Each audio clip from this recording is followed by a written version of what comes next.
Жон Рональд Рүүлтүүлхэн зөвхөлөг бичсэн Сэрар Стивен Кингийн зөвхий улхаараас ч өгч болж чаддгийг тамд очиж төрөвөдрэй гэсэн жижиг зөвхөн хоёрын зөвхөн зочисхийн сэрлээ. Ганагийн сүгт Тавтай морил.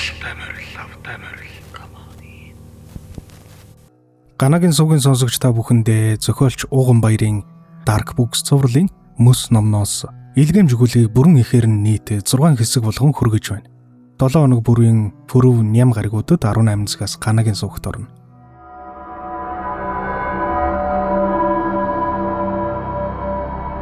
Зөвхөн Ууган Баярын зохиол илгэмж.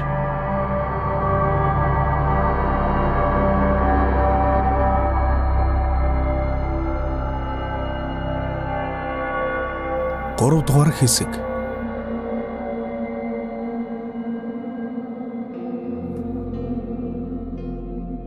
Нар шингэж ажлын цагаа дуусгасан Монос автобусанд суух гэлгүй гэрийн зүг алхаж явна. Өнөөдөр үйлчлүүлэгч ихтэй байсан болохоор тэр хэрээрээ их ядарсан. Гэвч Монсын үед жоохон ингэж л ядарахыг хүссэн юм. Одоо ч гэсэн ядралтаа нэмэгдүүлэхийн тулд гэрэл үгээ зориудаар алхаж явна. Энэ нь жүр дөнгөөгч баргал алхаан дундаа үүргэлж байна. Монсын айдас чих үзлээс зугтаг гэсэн арга нь энэ байлаа. Тийм ээ, нам унтах. Юу ч мэдэхгүй нам унтвал хэн нэг нь шүн хонхторахгүй. Дарсан ч сонсохгүй. Айдас мэдрэхгүй, ямар ч илгэмж ирэхгүй. Монос гэрийнхээ босхоор давж алхмагцаа хаалгаа сайтар төвжин хэд дахин нягтллаа. Тэгээд гадуур хувцаа хам тайлан унтлагын хувцаа углаад гараа нүрээ чугаах гэлгүй хэвтгэр явлаа. Хэвтгэхин өмнө ээж рүүгээ дахин нэг удаа дуудлага хийж үзсэн ч урдын эдэл холбогдож чадсангүй. Хамаагүй маргааш ихэд ээж зөрсөн газар үрчээд над руу залгаж таарна. Тэгэхээр ээжийг яг хизээ ирэхийг нь мэдэж авна. Ээжийнхээ дуулаг сонсчвал бүх зүйл сайхан болно гэсэн үг. Тийм ээ, ээж дээрвэл энэ хорвоо дээр өөрийгөө ойр ганцаараа биш гэдгийг мэдгүүлнэ. Хараа одоо ядарч өгөх нь унтах минь. Монос дэрэн дээр толгой тавимх цаа бүх гихчийн нойрон давтлаа. Нэг л мэдхнээ зүүдэлж байна. Зүүдэн дунд нь хэнийгэн гэрийнх нь үүдэн дэрж гисэн хаалгыг нь нүдээд байна. Монос дахиад л өнөөх илгэмжүү хэмээн аягуулсан байна.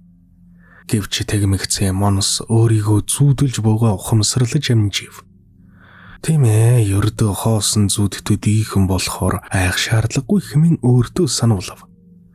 Зүуд хоосон учраас айж хулчигаад байлгүй хаалганы цаана хэн ирснийг очиж харъя хэмээн бодов. Мэдээж өнөөх сарвчтай малгайтай илгэмжин ажилтан байгаа. Түүнтэй ярилцаж уучраа ололцох сайхан завшаа магадгүй энэ байж мэдэнэ. Ингээд Монос бодохын төдий идэл гэрийнхээ гадаагарчсан зогсож буйгаа анзаарлаа. Хэн нэгэн итгээд хаалгыг нь тоогоороо нүдээд байна. Яагаад заавал тоогоороо цохиод байгааг нь гайхсан Монос тэр даруй учрыг нь ойлгов. Энэ хүнд ямар ч хуруу алга. Тэгээд л тоогоогоо ашиглаж байгаа байх нь. Монос энэ хүнийг ямар тааж нөхөө илгэмж хүргэдэг залуу бишээ гэдгийг ойлголоо. Ер нь хүн гэхэд ч хэцүүхэн аж. Чармай нүцгэн байх бөгөөд арьсан зүсэгдээд цээж нь ярагдчихсан дотор эрэхтэн гэхээр юмгүй бас нүд чих чалга. Ийм зүйлийг хүн гэж нэрлэж болох эсхийг Монос үнэндээ л мэдсэнгүй. Монос өөрийн эрэхгүй хэрэгт хийсэн ч энэ бүхэн зүүд хэмээн өөртөө сануулж зүгтж гүйхийг уртал болгосонгүй. Уг итгээд хэдийн нүд чихгүй ч гэсэн Моносын өөрийнх нь хажууд уг анзаарсан бололтой хаалга төгшгөө боллоо. Тэгэд Монос руу хандан би өөрийнхөө юмыг авъя гэж хэлээд хуруунд тайрагдсан мухар гараа сунгахад Монос тэсгэл алдан хашгирч зүүднээс сэрлээ.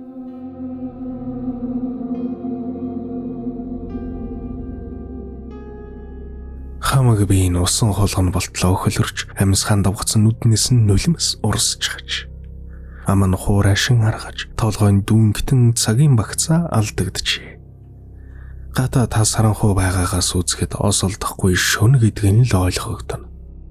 Бурхан минь, ямар гэч юм ухаа зүд вэ? Хэмээн шивнсээр Монос шингэн юм уухаар өндийлөө. Гэтэл яг үнтэн зэрэгцээд гэрийнх нь гадаа хэн нэгэн ирэх нүсэр чимээ гарав. Хэн нэгэн ямар нэгэн хүнд зүйл чирч яваа айтай. Магадгүй хөр шайл гэртээ ямар нэгэн хүнд зүйлийг чирч оруулж байгаа хэмээн бодов. Гэвч тийм биш болох нь удалгүй ойлгогдлоо. Хаалганых нь хонх жингэн дуугархан тэр. Одоо бас ямар янзын илгээмж авчирч байгаа хэрэг вэ? Хэмээн бодол дотроо зөвхрөнгөө баран хашгирсан монос үлмий дээрээ зөөлөн гიშгэлэн хаалга руугаа зүглэв. Хонх нь ахин нэг удаа дуугарлаа. Монос дуран гараа чимээгүй ихэн харав. Өнөөх сарвч тамалаатай залуу дахиад л иржээ. Гэхдээ энэ удаад арай өөр байна. Түүний энэ удаагийн авчирсан илгээмж жижигхэн хайрцаг биш, бүр том зүйл байна. Том модон хайрцаг. Монос том удалгүй сарвчтай малгайтай залуугийн авчирсан зүйлийг авсуулахыг ухаарлаа.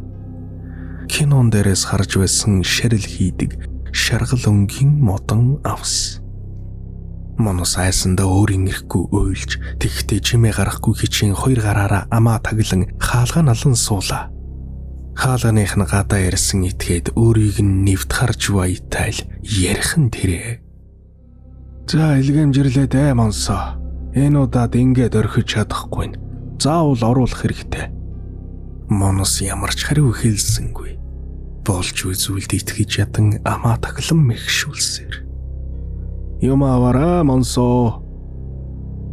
Монос чихээ даран нүдээ тас анилаа. Би галзуурч энэ бүх огт болоогүй. Миний хар сонсож байгаа бүх сүмхий хоосон зүйл хэмээн өөртөө хэлэв. Тимэхий хоосон, би харахгүй, би сонсохгүй, бүх юмхий хоосон. Ердөөл нэг муу ярын төсөөлөл би нүдээ нэхгүй, өргөлжлүүлэн тас ансаар байх болно. Монос өөртөө ийн хилэн хаалга тагласан чихтэй бие замчин суусаар нилээд хэдэн минут өнгөрөв. Магадгүй хагас цаг, бүр цаашлаад бүтэн цаг өнгөрөх шиг. Эцэст нь монос чихээ тагласан хоёр гараа буулгалаа. Нам шим байна. Тэгэхээр нь хоёр нүдээ болгоомж тойхон нээлээ. Гэвч харамсалтай нь өөрийнх нь төсөөлж байсан шиг бүх юм хэвийн голдролд орсонгүй. Байдал бүр илүү дордчихож. Хэн нэгэн хүн аль хэдийн гэрт ороод ирчихсэн галт хооных нь хэсэгт харанхуйд бүртэлсэн байна. Ширээнийх нь наахан талд цааш харсан байдалтай зогсож үе сарвчтай малгайтай хүн чухам юу хийгээд байгааг мэдэж таамаглах арга алга. Магадгүй өнөөх чирж авчирсан том авсаа ямар нэгэн аргаар гэрт нь оруулаад ирчихсэн ухаж төнхөд байгаа чин билүү хэмэдлээ. Монос хөдөлж чадсангүй. Тэр байтугай бүр дуу авэж гаргаж чадсангүй. Одоо бол монос түүнэндээ амьсгалахаас өөр хийж чадах зүйл юу ч үлдсэнгүй. Тэрээр хормын төдийд хараа зүуд минь үргэлжлээд байгаа хэрэг биш байгаа та хэмээн бодсон ч тийм биш бололтой. Сэрүүн ертөнцийн бодит дүр зураг гэмээр монос хэрхэх ухаанаа олсонгүй. Хүчтэл нэгтээд хариугүй шатчих тэрэ тулсан чийдэн шиг оюун ухаанд нь хурдхан шиг эндээс гарыг исэн ганцхан бодлол эргэлдэнэ. Тэгэхэд одоо хүртэл налан суусаар байгаа гэрийнхээ хаалгыг нээгээд хумгүй гарлаа. Эргэж харахч зэрэг байсангүй. Ямар тааж гарч ирмэгцээ гэрийн хаалга гаднаас нь хаагаад авлаа. Цаг зогсчих шиг. Бүх юм намжим. Орцны шат байрлах хэсгээс тусах бүдэгхэн гэрэл ойр орчмыг гэрэлтүүлж ядана. Би ядарч хартар зүудэлснээс болоод хийм хараад байгаа юм уу? Хэмээн өөрөөсөө асуув. Яг энэ үед түүний бодлыг үгүйсгэх гэсэн мэд хаалга тогшхон тэр. Тийм ээ. Монсын гэрийн хаалгыг хэн нэгэн итгэхэд дотор талаас нь тогшиж байна. Цочиж агцас хийсэн монос хаалганаасаа хідэн алхам ухрав. Гэрт нь үнэхээр л хэн нэгэн байх бөгөөд тэр итгээд хаалгыг нь дотор талаас нь тогшоод байна. Удалгүй тэр итгээд ярьж эхлэв. Намайг эндээс гарга монсоо.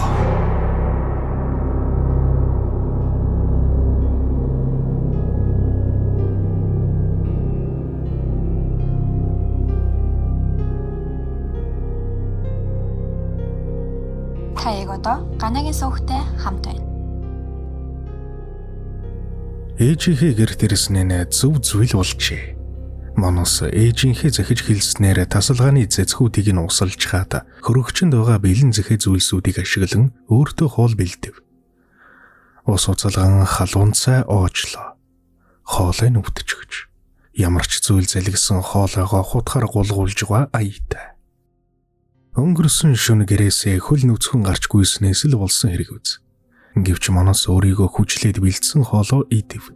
Хүчтэй байх хэрэгтэй. Яг одоо бол ээж нь байхгүй болохоор найдаж түших хинж байхгүй гэсэн үг. Ээжийнхээ гэрт байдаг эмийн хайрцгийг нээж халуун буулгах юм гаргаж ирлээ.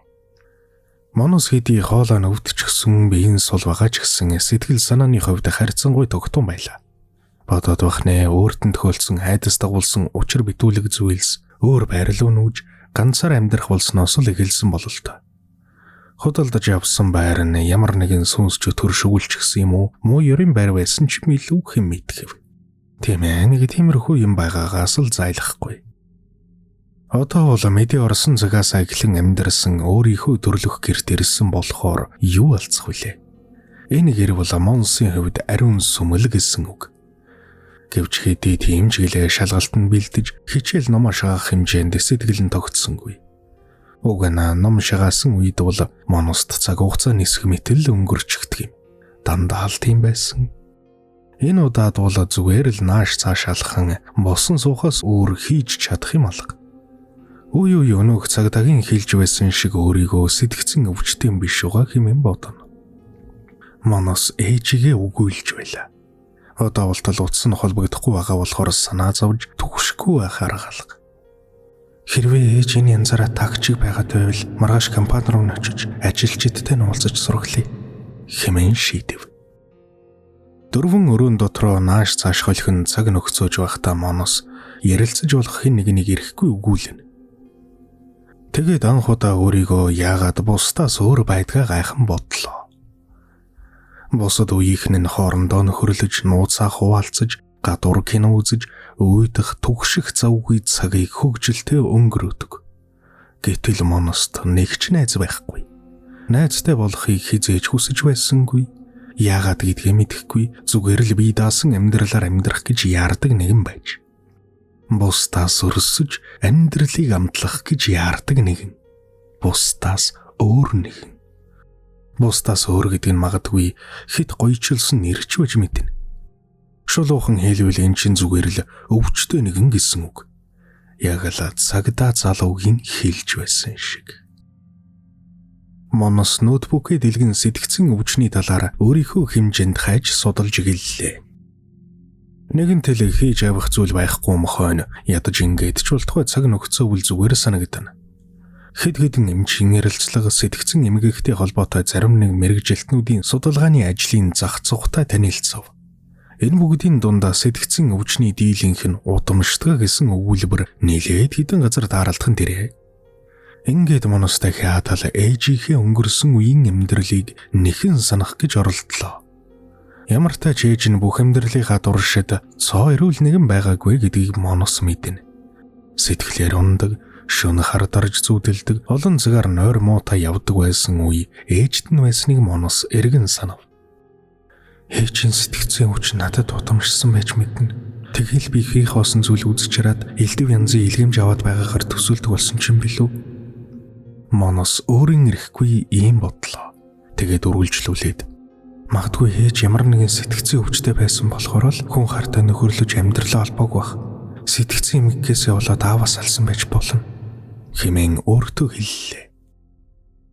Энгэмэгцээ Манус ээжийнхээ өнгөрсний тухай огт мэдэхгүй аавынхаа тухай олж мэдэх их хүсэл давтах нь тэр. Гэвч энэ тухай хаанаас яаж олж мэднэ гэж.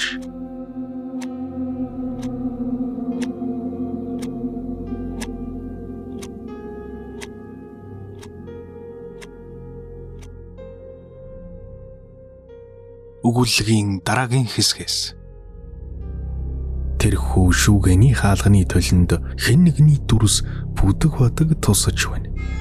Аав нь л байж тарах хэн нэгэн эрэгтэй хүн.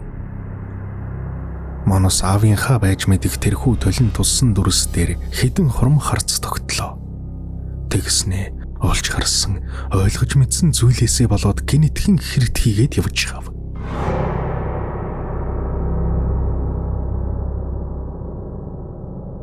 Зохиолч Цогтбаатарын Ууган баярын илгээмж өгүүлэлгийг 8 дугаар сарын 23-ны ням гарагт 18 цагаас Ганагийн сувгаар хүлээн авч сонссороо. Миний оруулж буй бичлэгүүдийг цаг алдалгүй, алгасалгүй үзхийг хүсвэл subscribe дарж, хажууд нь байгаа хонхыг дарж идэвхжүүлээрэй.